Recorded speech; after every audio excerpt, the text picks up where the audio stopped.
It's a blight on what is otherwise an almost flawless resume. There is a lot to criticize. There's a lot to not like. The handling, the camera, the voice acting, the design decisions. Yoshi. Dear God, how did they ruin Yoshi? And this. Mama alone, you bad man. I won't let you take Mama Peach away. Mama Peach? Heaven almighty, what were they thinking? Some would call this game a dumpster fire, and while I think that's a bit hyperbolic, I can't fault anyone for that line of thought. But I do think there is another way to view this game. It will require a little adjustment to our thinking and to move our perspective to a new lens. The lens of joy. It has become an evening tradition during this dumpster fire of a year for my daughter and I to play Mario games together. I needed something to do with her to get a hyperactive 2-year-old settled down to drink her juice mixed with Miralax. I needed her to drink because I needed her to poop because she decided to hold it for over 10 days. I'm sorry, but something you will learn about me is everything, and I mean everything, always comes back to poop somehow.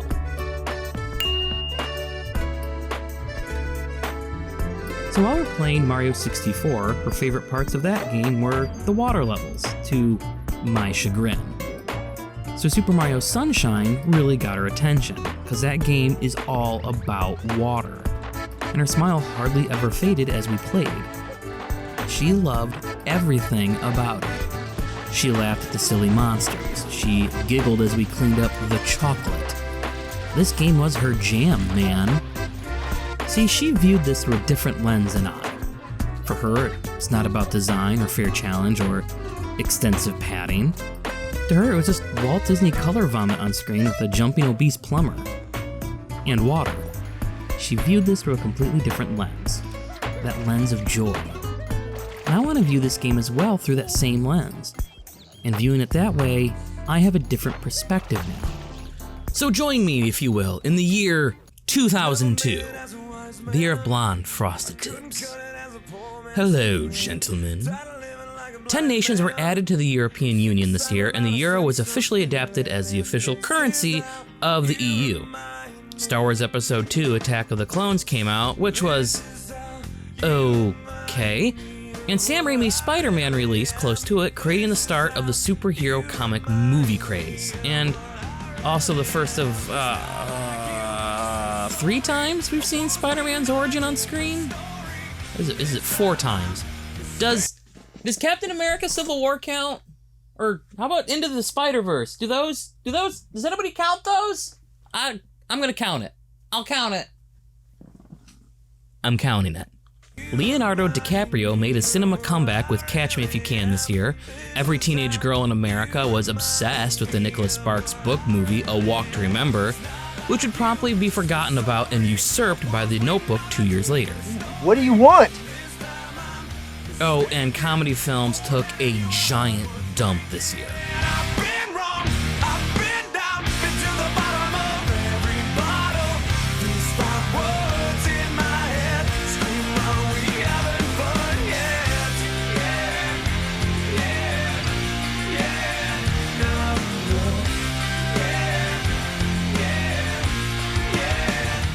What were they thinking with Home Alone 4?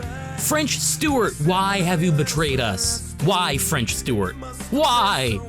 This is also the year that Nickelback came out with their hit How You Remind Me, and thus became an object of hate for us to vent our frustrations of a changing world onto. Michelle Branch released this gem as well, and it would be used in every high school graduation recap video for the rest of the decade. And United Airways filed for bankruptcy, Kmart filed for bankruptcy, the first large American retailer to do so, and NSYNC broke up.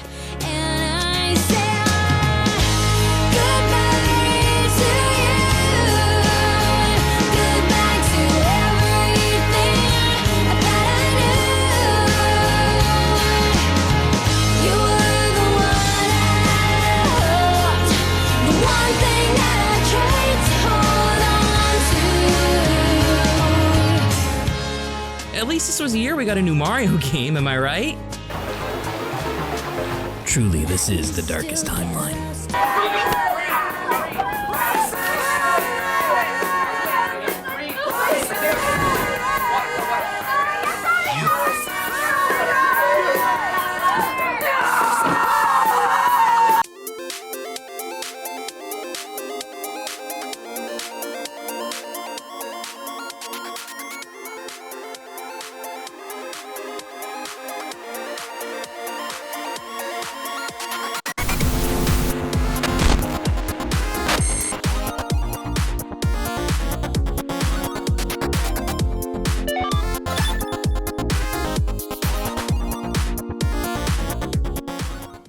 How would you feel about making a change? We fear change.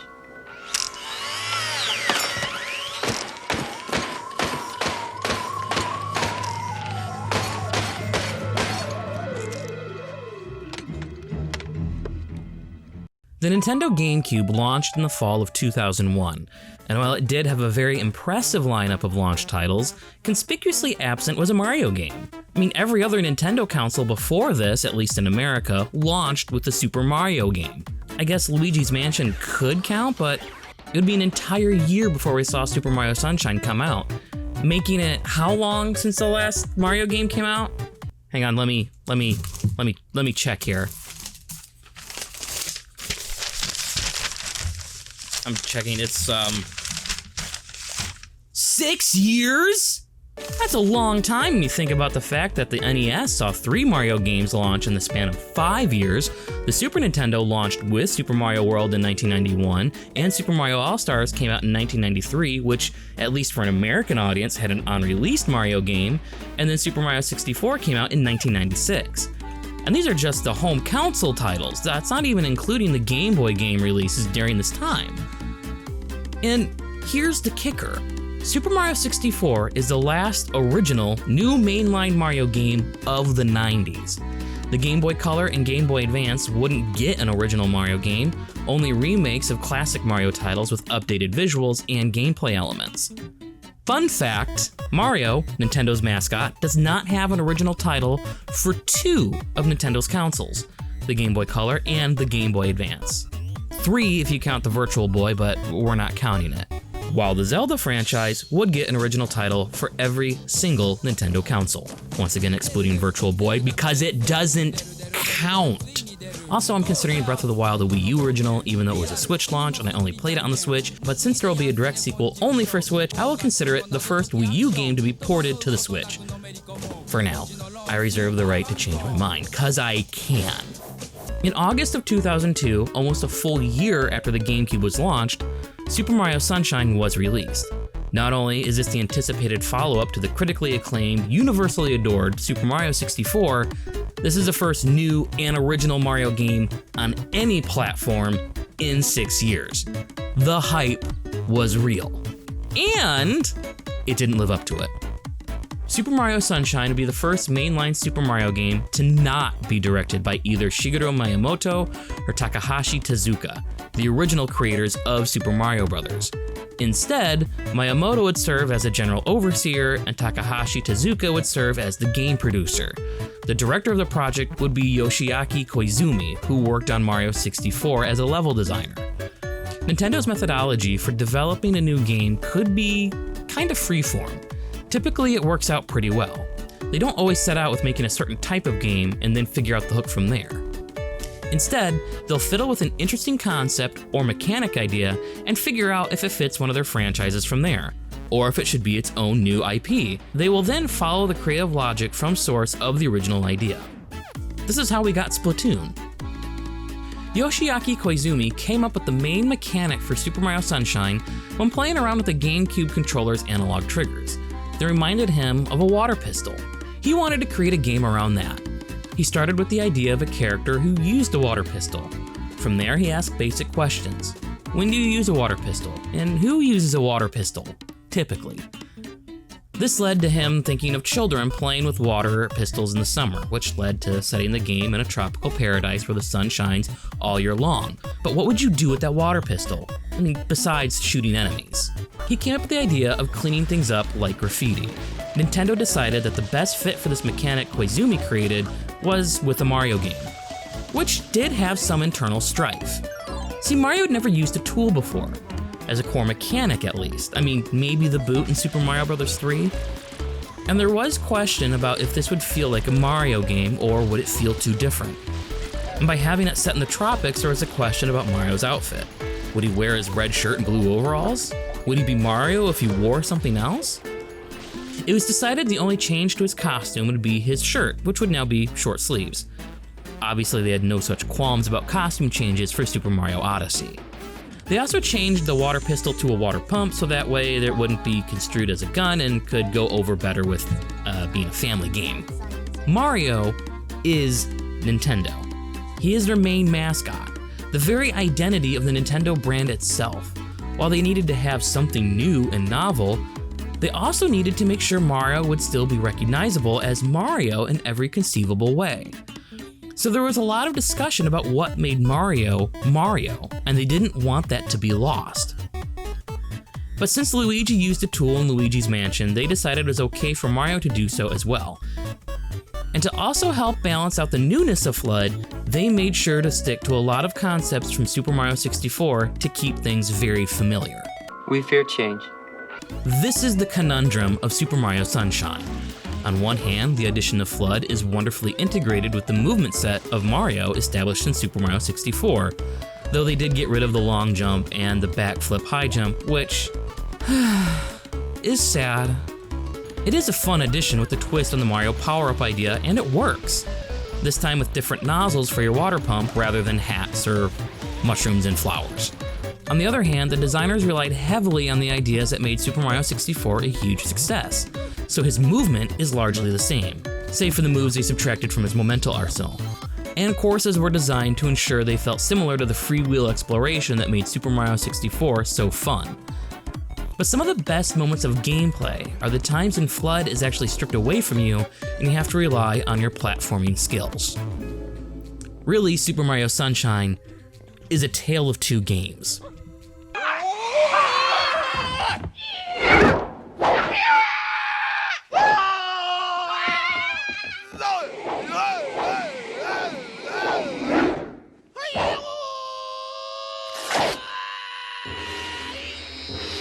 There's a lot to not like about this game.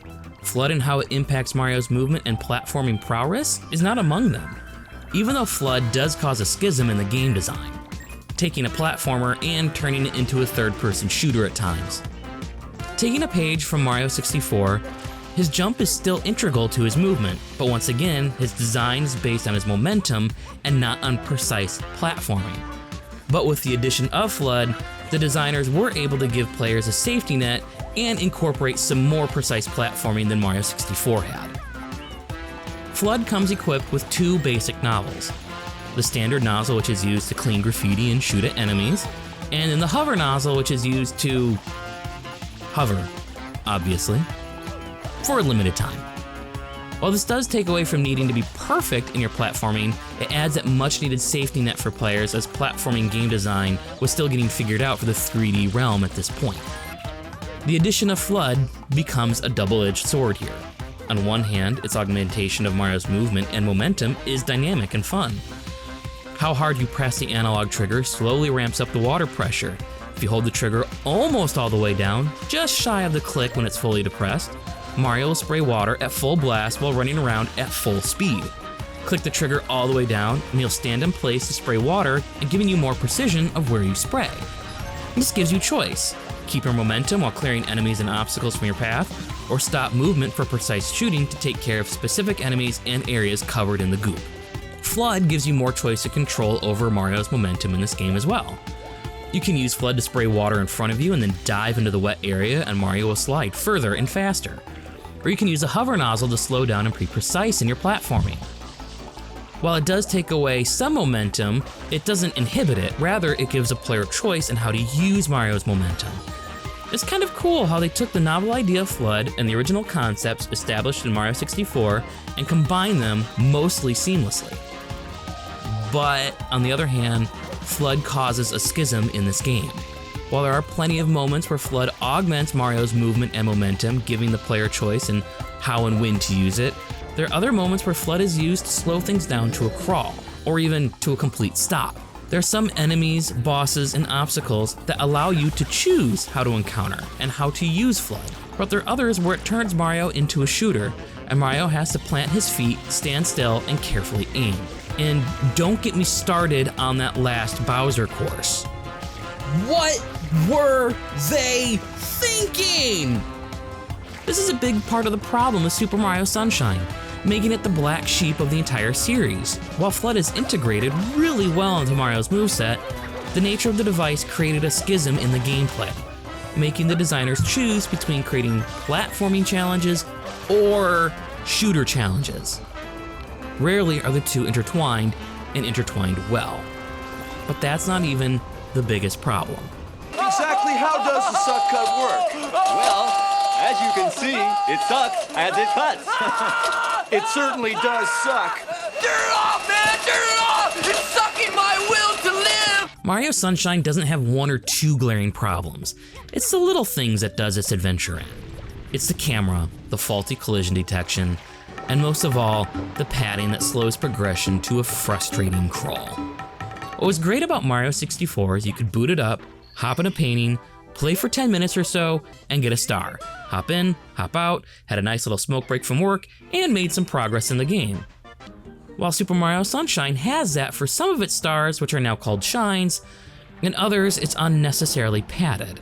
Here's the rub though, Mario Sunshine had to do a lot with a little. Similar to Mario 64, the team once again found themselves crunched for time. Development time for the game itself was done over the course of a year and a half, and seeing how the game was released a full year after the GameCube was launched, it appears that active development didn't start until 6 or so months before the launch of the GameCube. And a Nintendo console without a Mario game is just not a Nintendo console. And also to help push sales of the GameCube, Nintendo needed to get a Mario product out the door as soon as possible. And obviously this cut into how much content they could develop for the game. Mario Sunshine has just 7 open-ended courses, with 1 linear course for the end fight, making a total of 8 courses. This is not including the hub world of Delfino Plaza. That's half of what Mario 64 had. Now, granted, at least these courses were much larger than the Mario 64 courses, but this still is a significant less amount of content than Mario 64 had to work with. There is data within the game code that alludes to 4 more courses that were planned, and that Corona Mountain, well, that's an unfortunate name, ain't it? Was going to be a full-fledged course like the others, but those extra courses never made it into the game, and Corona Mountain was streamlined.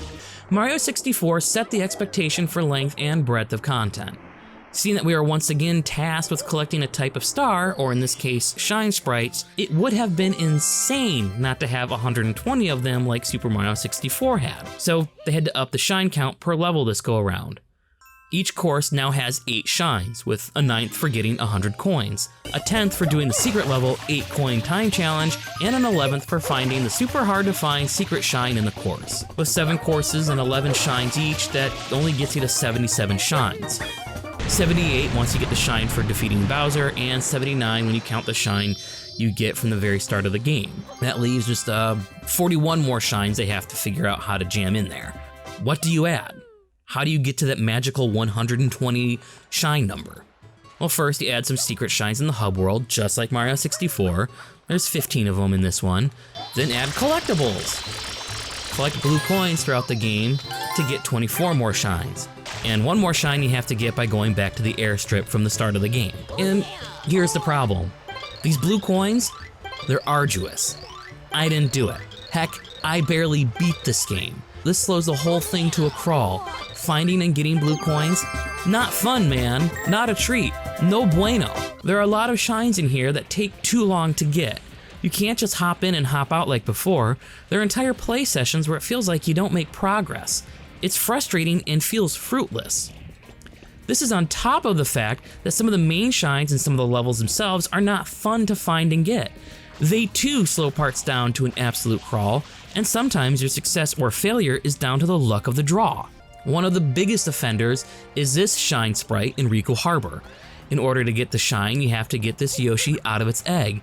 To get it out of its egg, you need that specific fruit it is thinking of. To get that fruit, you have to ground pound these buttons on these tanks to release fruit, but the fruit is randomized. Sometimes you get the fruit on the first try. Most times you don't. Sometimes you could be doing this ground pound for 10 minutes to get the exact fruit you need, and you can't carry it. Oh no, this particular fruit you can only kick, even though every other fruit can be carried. So if you accidentally kick it into the water, you have to do it all over again. But wait, that's not all. The shine you need Yoshi to get is on this platform over the water, and you have to use Yoshi's vomit ability to turn these fish into platforms and make your way to the right platform with the shine. Except there isn't a clear critical path, and if you fall into the water, Yoshi drowns and disappears, and you have to do the fruit pound all over again. this isn't the only offender. There are many offenders in this game, like trying to propel the boat in Corona Mountain on the level with very limited water. And every course has a shine sprite where you need to chase Shadow Mario and catch him, and it gets old fast. It slows things down. It's padding. It's not just one thing in this game that taints Mario's good name. It's all the little stuff added on top of each other. I feel like every game has that moment, that part you hate, that is almost universally hated, that slows things down. But once you pass it, it's back to greatness. This game has like 1,000 of those. They're not big, but they add up, and add up, and add up. We all know this. We're all aware of this. And like I said at the beginning of this video, I don't want to end here. What I actually want to do is change your perspective on this title. I want you to look at it how Miyamoto might look at it, how my daughter definitely looks at it. Camera 1, camera 2. Camera 1, camera 2. Camera 1, camera 2. Camera 1, camera 2. Shigeru Miyamoto has a very specific view of video games. He views them as toys. Not to say he views them only for children, he views them as virtual playgrounds. The very act of just running and jumping and playing with no purpose should be joyful and fun, even if you're not accomplishing a task or completing a goal. Playing around is just as fun as trying to complete the challenge. Just listen here to how he describes designing World 1-1 of Super Mario Bros. ポインって言って嬉しいので次のハテナをポインって叩くと出てくる。いやーって見ようと思ったら当たってしまうと。で当たってしまったつもりが大きくなったっていうのでここでものすごく嬉しくなる。Did you hear what words he used to describe how a player would feel about hitting a question block and getting the super mushroom? He used the words, "It makes them feel happy." What a wonderful way to describe game feel. He doesn't boil it down to psychology and dopamine releases from sound effects and whatnot. He makes it a heart issue. It's something felt in the soul. Playing this game with my daughter changed my perspective on Sunshine. Sure, it's not the best. Arguably, it's the worst. Ugh, you're the worst. But there is a certain amount of joy found in the design, the movement, and the gameplay. To my daughter, the mud covering the levels looked like chocolate, so she was excited just to clean the chocolate up and then fight the chocolate monster. This fight with Petey Piranha, to me, was frustrating, but to her, he was silly and funny. She wouldn't stop laughing at it. Who can argue against that? There are a lot of merits to judge this game against, and on the normal ones, it falls short, way short. But what if the next time you plug this game in, you change how you approach it? Don't worry about beating it. Don't worry about collecting all 120 shines. Don't fret about the controls and the camera, and please, for the love of everything righteous and holy, ignore the story. Instead, just open it up and play. Jump, run, slide, spin, flip, hop on Yoshi and puke on some Delphinoans. Just have fun. Experience some joy. Approach it from this different angle. Relax, let your mind go, and experience through the lens of joy like a child would. Think back to when you were a little kid and you first discovered games. Some of the best times was just getting lost in the joy of making Mario flip around like Yoda. You can still do that. It's a video game, for heaven's sake. Let's go and have some fun. Approach it like a Michael Bay movie. Michael Bay movies aren't good movies. They're not meant to be analyzed. They barely are meant to make sense. They're just meant to be enjoyed for what they are. Pretty pictures with awesome fireworks and great cinematic moments. Approach Sunshine like that. It's still fun. There's still joy. Run, jump, and play. It's a playground. Have some fun. And party on, man. Isn't it great that we're all better people?